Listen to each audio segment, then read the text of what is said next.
Salut à toutes et à tous, ça y est, je termine à l'instant le dernier épisode de The Book of Boba Fett. Ça a été un vrai bonheur cet épisode, feu d'artifice final, 58 minutes, l'épisode bien long comme il faut, à peine 3 minutes de générique, donc 55 minutes d'image.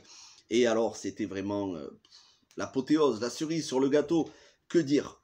La récompense pour tous ceux qui ont apprécié les 6 premiers épisodes, qui patiemment ont attendu ce dénouement, où on voit avec cette vision d'ensemble que chaque épisode a eu son importance dans le développement pour justement arriver à cette conclusion.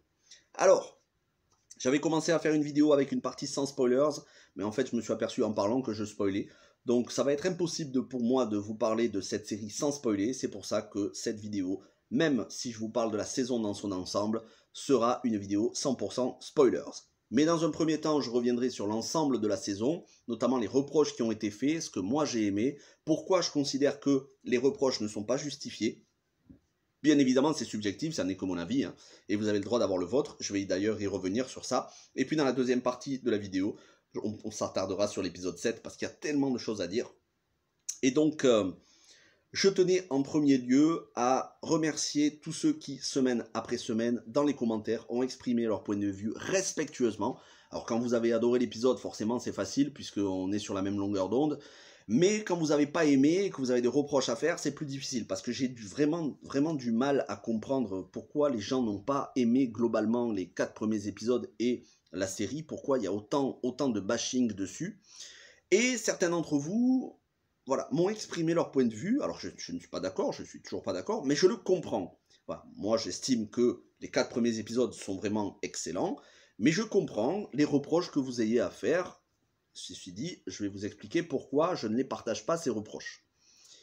Merci à vous parce que vous avez été respectueux, vous n'êtes pas tombé dans l'insulte, vous n'êtes pas tombé dans le mépris, vous n'êtes pas tombé dans l'accusation gratuite et vous avez eu un point de vue nuancé. Même en n'ayant pas aimé les 4 premiers épisodes, vous avez été capable de reconnaître qu'il y avait des qualités. Et ça, c'est pas tout le monde. Parce que quand on prend Twitter, qui est une sorte de décharge à ciel ouvert, hein, on y trouve le pire comme le meilleur, mais surtout le pire sur Twitter, et les réseaux sociaux de manière générale, quand on regarde sur les réseaux sociaux, on voit beaucoup de mépris et de condescendance de gens qui croient tout connaître sur Star Wars et donc qui vous font des leçons de morale en vous expliquant que c'est une mauvaise série. Alors je parle même pas des youtubeurs, il y a certains youtubeurs qui font des vidéos juste pour faire des vues, pour dire vous avez vu, je fais des vues, je gagne du fric, tout en disant que Boba Fett c'est nul, c'est de la merde, ça vaut rien. Bon, ce genre de choses, je les mets de côté, je regarde même pas, et je ne réponds même pas. Mais je peux comprendre que certains ont été gênés par des partis pris scénaristiques. Alors, on va revenir, parce que ces partis pris scénaristiques concernent surtout les 4 premiers épisodes, on va revenir sur les principaux reproches. Le premier, c'est que les 4 premiers épisodes sont lents, il n'y a pas assez d'action. Le deuxième reproche, c'est qu'on voit beaucoup trop de flashbacks sur Boba Fett et pas assez l'action présente. Le troisième reproche qui est fait, c'est concernant les humains modifiés qui paraissent un petit peu trop propres pour l'ambiance et leur matériel, leur espèce de moto, leur scooter, leur Vespa, ça fait un petit peu tache dans le décor, ça ressemble plus à du Power Rangers qu'à du Star Wars. Ça, c'est un reproche qui a été fait. Autre reproche qui a été fait, que Robert Rodriguez ne réalise pas très bien des épisodes, qu'il n'est pas bon dans le rythme, qu'il y a des lenteurs et que certaines courses-poursuites ne sont pas efficaces. Et enfin, le dernier reproche concerne l'ensemble des épisodes, ou plutôt le décalage entre les 4 premiers et l'épisode 5 et 6, où on nous a dit que les épisodes 5 et 6, certes, étaient excellents, mais qu'ils n'étaient pas dans la bonne série. Parce que certains considèrent que, comme c'est The Book of Boba Fett, on ne peut pas parler d'autre chose que de Boba Fett. Voilà. Donc c'est incompréhensible pour moi, tous ces reproches. Et je vais commencer par le premier. Alors je me souviens même plus de ce que je viens de dire comme reproche, mais on va dire, on va commencer par le premier, qu'il y a des longueurs et que Boba Fett est trop gentil. Je ne sais pas si je l'ai dit dans les reproches, mais ça, c'est beaucoup revenu. Alors, qu'il y a des longueurs... personnellement, je trouve pas. Je trouve au contraire que les épisodes, certains, parmi les 4 épisodes, sont un petit peu courts. Qu'il y a des longueurs dans l'action présente, je vois pas en quoi il y aurait des longueurs. À la rigueur, peut-être ça dure pas assez longtemps. Qu'il y a des longueurs dans les flashbacks, Alors, encore une fois, dans les flashbacks, c'est important et c'est justifié dans le scénario. Oui, j'ai préféré qu'on se concentre sur les flashbacks que sur l'action présente. Parce que tout en développant l'histoire de Boba Fett, comment il est sorti du Sarlacc, qu'est-ce qui lui est advenu quand il a été ramassé par les pillards Tusken, comment il s'est adapté à leur code d'honneur, comment il est devenu un membre de leur tribu.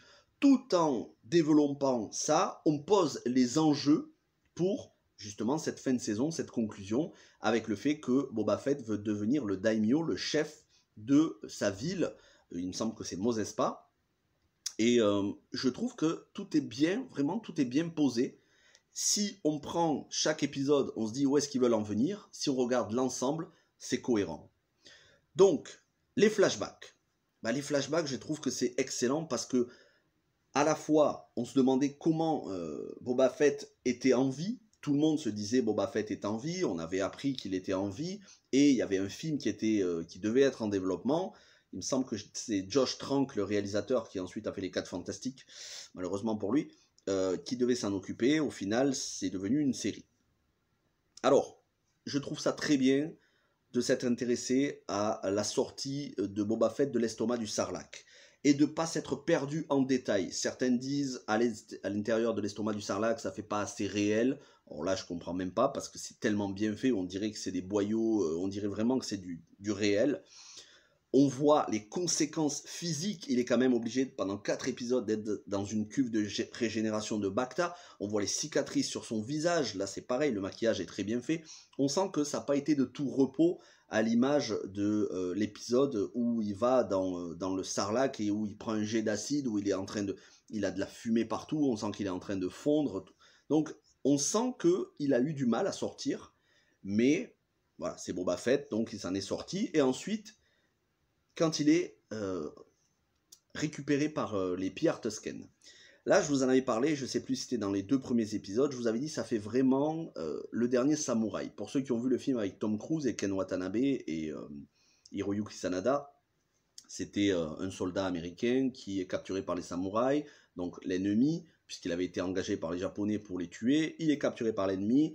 C'est quelqu'un qui manque d'honneur, c'est un tueur impitoyable qui fait des cauchemars parce qu'il n'assume pas tout ce qu'il a fait durant la guerre et qui, à leur contact, commence à s'apaiser et à découvrir leur code d'honneur, les relations, la vie précieuse de chacun de ces personnes, les enfants. Donc, c'est vraiment du copier-coller. En tout cas, l'articulation de cet arc narratif avec les pillards Tusken, c'est vraiment très ressemblant avec le dernier Samouraï.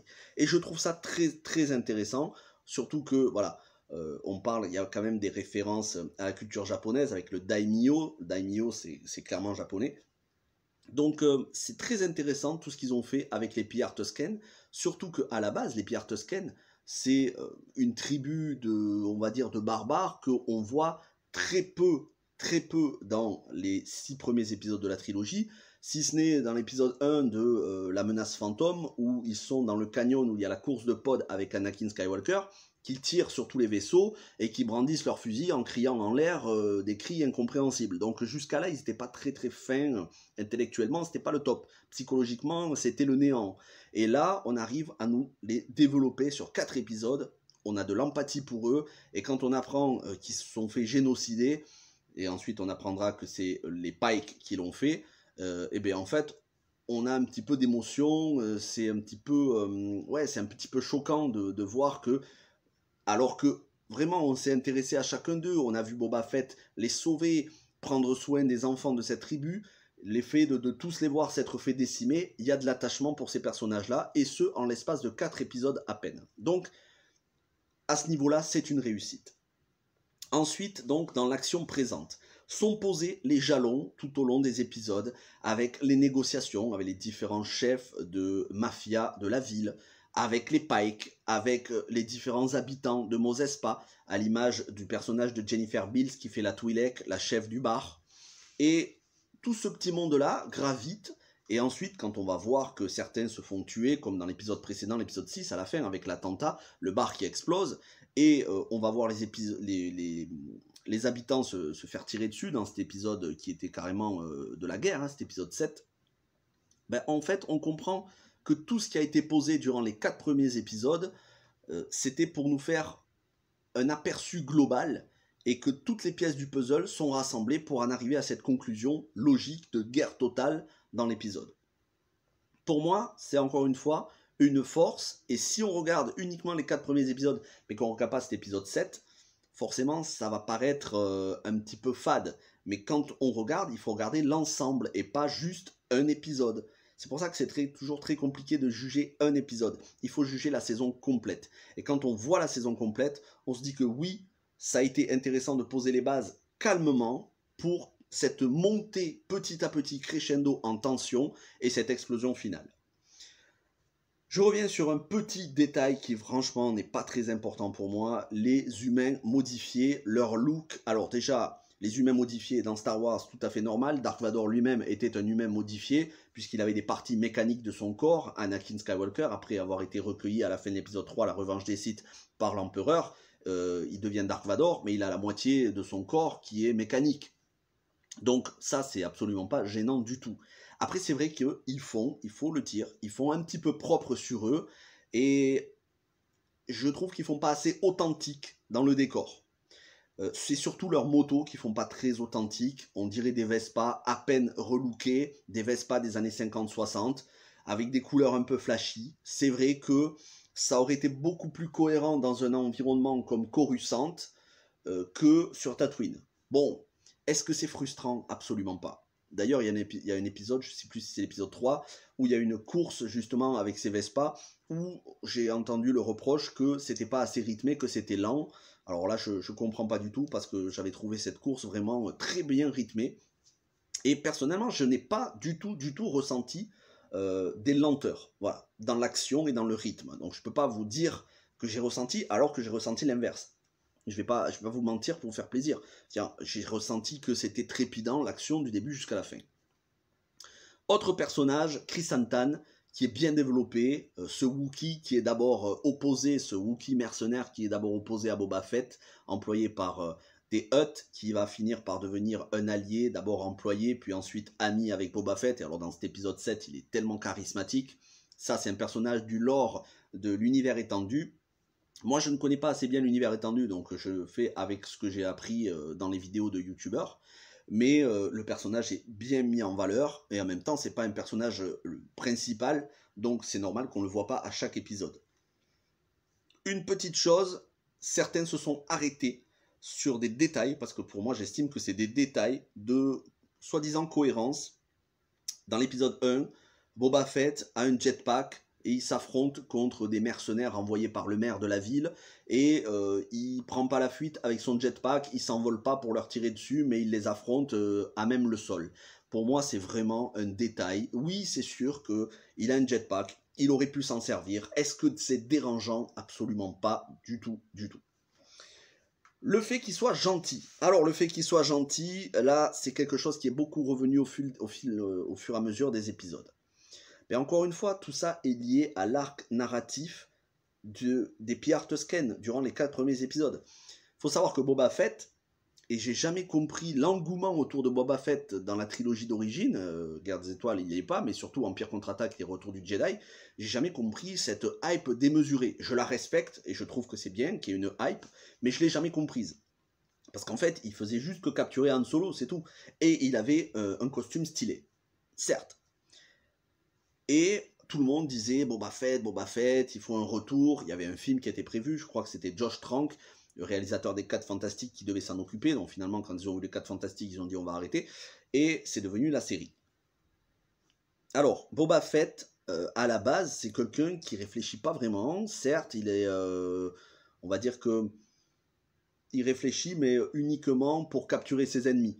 Mais il n'a pas un développement psychologique, dans la trilogie d'origine, il n'a pas un gros développement psychologique en fait. C'est juste un personnage qui est en fond, employé, comme ça pourrait être n'importe quelle autre espèce de l'univers Star Wars, n'importe quel autre chasseur de primes, il est employé par Dark Vador pour capturer Han Solo.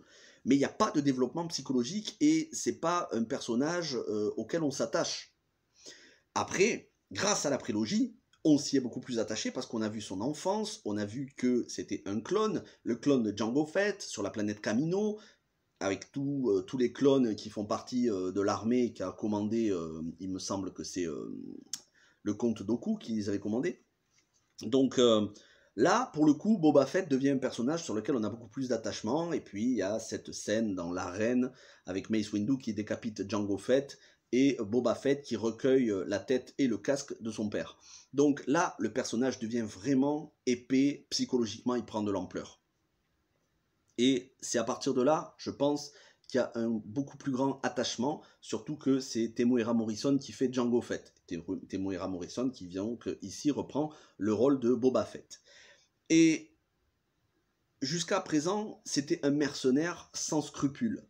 Mais c'était pas quelqu'un d'hyper violent, on l'avait jamais vu, parce qu'il faut savoir que les Star Wars, c'est quelque chose de tout public. George Lucas voulait que ça reste tout public, donc on n'avait pas vu quelqu'un de hyper méchant. Mais on avait vu quelqu'un de déterminé. Et là, il a appris l'honneur, le sens de, on va dire, la vie précieuse auprès des pillards Tusken, qui auraient pu le tuer, qui ne l'ont pas fait, qui l'ont recueilli. Dans un premier temps, il était prisonnier, puis ensuite, il s'est attaché à eux, et ils l'ont accepté comme l'un des leurs. Donc, tout ça fait que, oui, c'est cohérent que maintenant, le personnage, dans l'action présente, veuille faire les choses de manière plus réfléchie, comme il l'explique à Fennec Shand. Il dit, voilà, il y en a marre, avant on avait des mecs au-dessus de nous qui prenaient des décisions irréfléchies, et ça avait des conséquences négatives pour nous. Moi je veux être quelqu'un de plus réfléchi, de plus raisonnable, je veux pas m'imposer par la terreur, mais par le respect.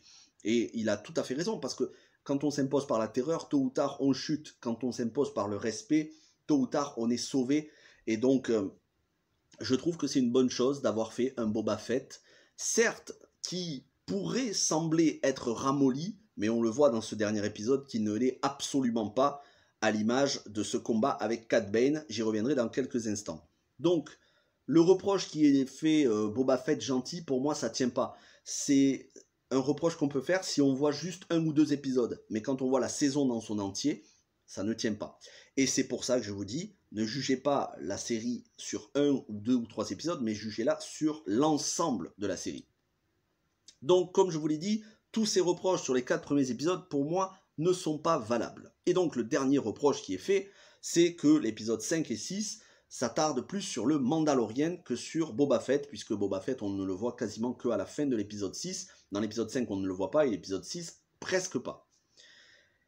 Et je vous répondrai que Boba Fett est un spin-off. C'est pas une série indépendante qui ne traite que de Boba Fett sans être reliée à The Mandalorian. C'est uniquement une série qui a pour but de nous faire découvrir ce qui est arrivé à Boba Fett entre l'épisode 6, le retour du Jedi, et le moment où il fait la connaissance de Din Djarin, le Mando, dans The Mandalorian saison 2. Donc, couvrir cette période, ce trou scénaristique, et nous dire qu'est-ce qu'il est devenu après The Mandalorian saison 2. Et à ce niveau-là, le contrat, il est rempli totalement. Donc c'est tout à fait normal, en tant que spin-off, que l'on voit d'autres personnages de l'univers de The Mandalorian venir, comme le Mando, comme Grogu, comme Ahsoka, comme Luke Skywalker. Alors franchement, ils ont été très généreux de nous avoir mis Ahsoka Tano et Luke Skywalker. Honnêtement, j'en demandais pas autant. J'ai été plus que satisfait, ça a dépassé mes attentes. Mais oui, c'est tout à fait normal de voir dans un spin-off de The Mandalorian, le Mandalorien venir. C'est pas une série entièrement sur lui, c'est une série sur Boba Fett, mais il fait partie de cet univers-là, et donc c'est tout à fait normal de le voir. Après, ils ont été généreux, ils nous l'ont mis pendant 2 épisodes, pendant plus d'1 heure au total, 1h30. Donc, je vais pas me plaindre, je suis très content. Mais les gens qui disent les 2 meilleurs épisodes de Boba Fett, ce sont ceux où il n'y a pas Boba Fett, bon ben là, c'est très clairement, c'est faux en fait. C'est la saison complète qu'il faut regarder, mais il faut la regarder comme un The Mandalorian saison 2.5 en fait. Là, The Mandalorian saison 3, on a la confirmation que ça va arriver en décembre 2022, que ce sera bien la saison 3. Mais ce Book of Boba Fett, on pourrait considérer que c'est The Mandalorian saison 3, ou plutôt The Mandalorian 2.5. C'est entre la saison 2 et 3, on a cet arc narratif qui vient s'insérer. C'est une très bonne chose. En plus, ça laisse des pistes scénaristiques pour une éventuelle saison 2 de The Book of Boba Fett. Je ne sais pas si ce sera le cas. Je ne sais pas si c'était une mini-série qui avait uniquement pour but de combler les lacunes scénaristiques. Mais si c'est le cas, c'est largement fait.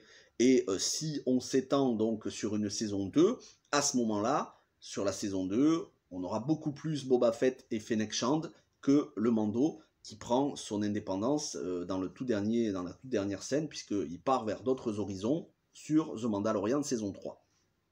Alors, épisode 7. Alors, je vais déjà revenir sur cette saison, sur ce que j'ai adoré, le fait de revoir le Mando, le fait d'en apprendre plus sur lui, sur son espèce, sur la destruction de Mandalore, du peuple mandalorien, sur le sabre noir, on en apprend plus, sur les origines du sabre noir, qu'il appartenait à un ancien Mandalorien qui était aussi un Jedi, sur l'absence de Grogu, comment il ressent l'absence de Grogu. C'est un bonheur de revoir Grogu qui nous avait été laissé en partir avec Luke Skywalker. Donc là, on revoit Luke Skywalker et ça a été tellement bien fait. Mais je ne vais pas vous refaire la critique de la semaine dernière, ça a été tellement bien fait au niveau du deepfake, c'est-à-dire mettre le visage, rajeunir, ou mettre le visage sur un autre acteur, et en plus le rajeunissement, c'est tellement bien fait. Là, je pense qu'on est au top des effets spéciaux, même au cinéma, il ne s'est jamais fait un rajeunissement aussi beau. Donc, c'est très très bien, et en même temps c'est cohérent, puisque on sait que le premier élève de Luke Skywalker, ça a été Ben Solo, et pas Grogu, et ça c'est quelque chose qui, durant la saison 2, on se disait, mais attends, il recueille Grogu pour le former en tant que Jedi, pourtant il n'en est pas fait mention dans la post-logie, épisode 7, 8, 9. Et donc on comprend, puisqu'en fait il avait commencé à le former, mais Grogu est beaucoup trop attaché au Mando qu'il considère comme son père adoptif, et donc Luke Skywalker lui propose, est-ce que tu veux devenir un Jedi, ou est-ce que tu veux repartir avec le Mandalorien? Et il décide de repartir, et ça se voit dans cet épisode, puisqu'il vient, d'ailleurs il vient en X-Wing, le charisme de ce petit bonhomme, le charisme, c'est juste affolant. C'est un bonheur de le voir sortir du X-Wing avec R2-D2 qui est dans le X-Wing qu'il a piloté et qui va repartir vers Luke Skywalker. Et Grogu qui est recueilli par Pelimoto, la garagiste, excellente, Amy Sedaris, l'actrice est géniale, et qui s'est enlaidie pour le rôle parce qu'en vrai elle est beaucoup plus jolie. Mais voilà, Pelimoto, son humour tout au long des épisodes, comme quand elle parle des Jawa, elle dit j'ai eu une aventure avec un Jawa, ce genre de petites blagues, de petites anecdotes renforce l'authenticité. Et là, on sent l'affection des différents personnages pour ce petit Grogu, et le bonheur pour le Mando de revoir Grogu. Voilà, il fend l'armure quelque part, c'est plus du tout le Mandalorien que l'on voyait au tout début de la saison 1 qui était assez impitoyable. Là c'est le père adoptif de Grogu. On sent qu'il doit avoir la petite larme à l'œil à travers son casque. C'est aussi le talent de Pedro Pascal de nous faire transmettre des émotions sans qu'on voit son visage, juste par le son de sa voix et par sa gestuelle. Donc oui, ça a été un bonheur d'enrichir le lore de Boba Fett, le lore de Tatooine, le lore c'est la mythologie, le lore donc de Ahsoka Tano et de Luke Skywalker, d'avoir ces scènes qui se passent durant la prélogie, avec l'Ordre 66 d'un côté, avec Boba Fett sur Kamino de l'autre, le retour de Grogu, toujours aussi affectueux, toujours aussi humoristique. Oui, ça a été un bonheur. Et on arrive à cet épisode 7, réalisé par Robert Rodriguez. Et là, je pense que ceux qui ont fait des reproches à Robert Rodriguez vont se mordre la langue, parce qu'il a extrêmement bien géré cet épisode. Cet épisode, c'est la guerre totale entre les Pike et Mando, Boba Fett, Fennec Shand, Mando et tous ceux qui font partie du cercle de Boba Fett. C'est la guerre qui est déclarée. Cad Bane qui va s'affronter avec Boba Fett. Un premier affrontement que Boba Fett refusera parce qu'il est sous le coup de l'émotion et qu'il préfère choisir son moment. Cet épisode est vraiment, ça fait penser à du Il était une fois dans l'Ouest énormément. Il y a des scènes, notamment la scène où il y a le train qui passe et on a les deux Gamoréens qui étaient donc avant ça, qui travaillaient pour Jabba, qui depuis ont travaillé pour Boba Fett, les deux Gamoréens qui sont face à tous ces tueurs envoyés par les Pike. Le train passe, on voit leur silhouette entre les wagons qui passent à toute vitesse, et puis là, cet affrontement jusqu'à ce que les Gamoréens tombent dans le vide et meurent. Ça fait vraiment western. Il y a un côté tragique aussi, parce que ces Gamoréens, on s'était habitué à les voir, ils étaient fort sympathiques, même si on comprend rien quand ils parlent. Mais il y a quand même du tragique. Il y a eu du tragique dans la fin de l'épisode précédent, avec la mort du personnage joué par Jennifer Beals, vous me passerez le nom. Et puis, il y a eu cet affrontement avec Cobb Vanth à la fin du dernier épisode, avec Timothy Olyphant, que c'est un acteur que j'adore. Et moi, ça m'a choqué de le voir se faire flinguer par Cad Bane. Cad Bane, dont le charisme est affolant. Alors la voix, c'est hallucinant, la voix grave, j'ai regardé en VOST, exceptionnelle. Et donc on apprend, puisque les gens de Freetown, anciennement Mos Pelgo, je crois, un truc comme ça, bon, qui s'appelle Freetown, ils nous disent, puisqu'ils viennent en renfort de Boba Fett, ils disent oui, le Marshal s'est fait abattre froidement. Et là, franchement, ça m'a frustré d'entendre que Cobb Vanth s'était fait descendre jusqu'à la scène post-générique, et j'y reviendrai, qui fait que non, je suis absolument pas frustré et je suis très content. Donc cet épisode 7, c'est la guerre totale. On voit du complot, on voit du retournement, on voit des trahisons, des gens qui n'avaient pas respecté leurs paroles, les différents syndicats qui avaient promis de rester neutres, qui ne l'ont pas été. Ils se font tous descendre par Fennec Shand à la fin. Les méchants payent, même une fois la guerre finie, ils se font assassiner par Fennec Shand. On règle le solde de tout compte. Grogu qui vient et qui est décisif dans le fait de calmer le Rancor qui avait été apprivoisé par Boba Fett et qui va servir ici de Deus Ex Machina pour démonter des machines ultra puissantes envoyées par les Pikes pour régler le problème, parce que les Pikes se sont tous fait flinguer par Boba Fett, Mando et tous les habitants, les humains modifiés et d'autres. Mais au final, il leur envoie des machines, et ça fait vraiment penser aux droïdes avec leur bouclier de force de la prélogie, mais en beaucoup plus grand. Et là, Boba Fett arrive avec le Rancor, et là, on voit tout le charisme de Boba Fett qui chevauche le Rancor, et bon, qui détruit la moitié de la ville au passage, parce que le Rancor est un peu vénère, mais qui déchire en deux les droïdes. C'est des scènes d'action qui sont tellement bien mises en scène, on ressent la puissance des coups, la puissance des combats. Chris Santan de son côté, où on flippe pour lui parce qu'il se prend le nombre de coups de pistolet laser qu'il se prend, c'est hallucinant.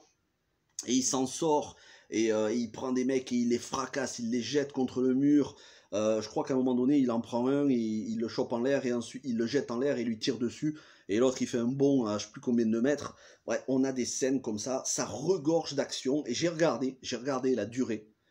On a au minimum 40 minutes où ça n'arrête pas, sur les 58 minutes, au moins 40 minutes d'action non-stop, où ça n'arrête pas de tirer avec des explosions, des courses-poursuites dans tous les sens. C'est juste du bonheur. Et si les gens disaient que ça manquait d'action, ben non, en fait, ça manque pas d'action. Tout avait été gardé pour la fin. Et comme je vous disais, c'est un puzzle qui s'assemble, c'est une montée crescendo jusqu'à cette explosion finale. Donc, Grogu, parce que le Rancor s'est échappé, Grogu calme le Rancor en utilisant la force, et il va même se frotter au Grogu pour lui faire il va même se frotter au Rancor pour lui faire un câlin.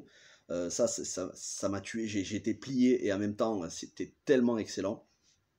Vraiment, il y a tout ce qu'il faut dans cet épisode. Le retour de Grogu avec sa petite cotte de maille en Beskar qui a été forgée par l'armurière mandalorienne. Le bonheur de tous les habitants, enfin notamment de Pelimoto, du Mando et d'autres, de retrouver Grogu, la relation fraternelle d'honneur entre le Mando et Boba Fett qui sont prêts à mourir au combat l'un à côté de l'autre. Et alors pour ceux qui faisaient le reproche que les persos ne se servent pas du jetpack, alors là vous allez être servis, parce que du jetpack on va s'en servir à gogo, et justement c'est une très bonne chose. Ça tire dans tous les sens, les personnages se font tirer dessus, ils tombent à terre, ils repartent directement avec le jetpack. Bref, l'action est menée tambour battant. Robert Rodriguez a fait un excellent boulot, comme d'habitude. Robert Rodriguez, excellent réalisateur, qui fait partie de mon top 10 des meilleurs réalisateurs, en tout cas de mes préférés. Que dire de plus? Et cerise sur le gâteau, la seule frustration que j'avais, c'était que Cobb Vanth soit mort. Ben, la scène post-générique est dans la cuve de Bacta, avec un chirurgien humain modifié lui aussi, qui, il me semble, avait opéré Fennec Shand pour lui sauver la vie et remplacer les intestins par de la mécanique. ben lui, il va opérer Cobb Vanth, justement pour le sauver. Et donc, Cobb Vanth, on le verra peut-être dans soit The Mandalorian saison 3, soit probablement The Book of Boba Fett saison 2, si saison 2 il y a. Et Cobb Vanth, Timothy Olyphant, est donc toujours vivant, fait toujours partie du scénario. Et ça fait plaisir parce que quand on a un acteur comme Timothy Olyphant, on ne peut pas s'en passer. Il a trop de charisme. Voilà, c'est mon Ryland Givens de la série Justified. Très content d'ailleurs qu'il y ait un spin-off à Justified, soit dit en passant entre parenthèses. Bref, je vais m'arrêter là.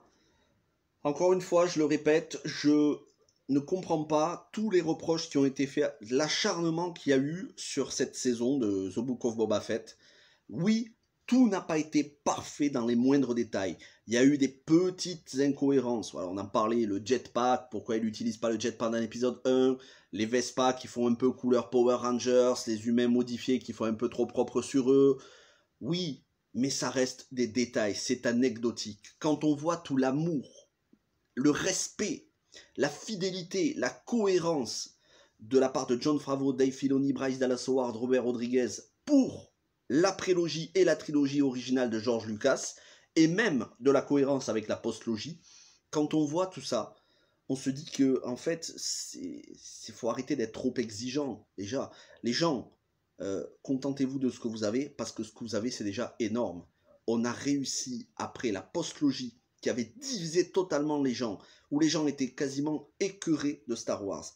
En tout cas, je sais que pour ma part, c'était presque le cas. Pas totalement, mais où les gens n'en pouvaient plus. On a réussi à avoir, avec les 2 saisons de The Mandalorian et cette saison de The Book of Boba Fett, un univers qui s'étend, qui est tellement passionnant, qui est approfondi, et qui franchement respire la fidélité à George Lucas. On dirait que c'est George Lucas lui-même qui a écrit tout ça. Et ça, c'est beau à voir. Et rien que pour ça, tous les petits reproches qui peuvent être faits sur des détails à droite à gauche, franchement, je les mets de côté, je les mets même à la poubelle, parce que je préfère retenir que, pour moi, c'est une série qui a été à 95-98% un bonheur à regarder. Voilà ce que je pouvais vous dire. Cette vidéo est déjà assez longue comme ça, je vais m'arrêter là. N'hésitez pas à me dire en commentaire ce que vous en pensez. En attendant, on se retrouve tous les jours de la semaine, y compris aujourd'hui, pour un nouvel épisode d'X-Files, et les autres jours pour beaucoup d'autres vidéos. Portez-vous bien, merci à tous d'avoir suivi, vous avez été nombreux, ces différentes vidéos sur j'allais dire The Mandalorian, vous voyez, comme quoi, sur The Book of Boba Fett, et j'espère vous retrouver très vite, notamment au mois de mai, pour Obi-Wan Kenobi, la série qui sortira au mois de mai, et ensuite le reste de l'année pour les autres séries Star Wars, notamment à la fin de l'année pour The Mandalorian saison 3. Merci, bon appétit, et portez-vous bien.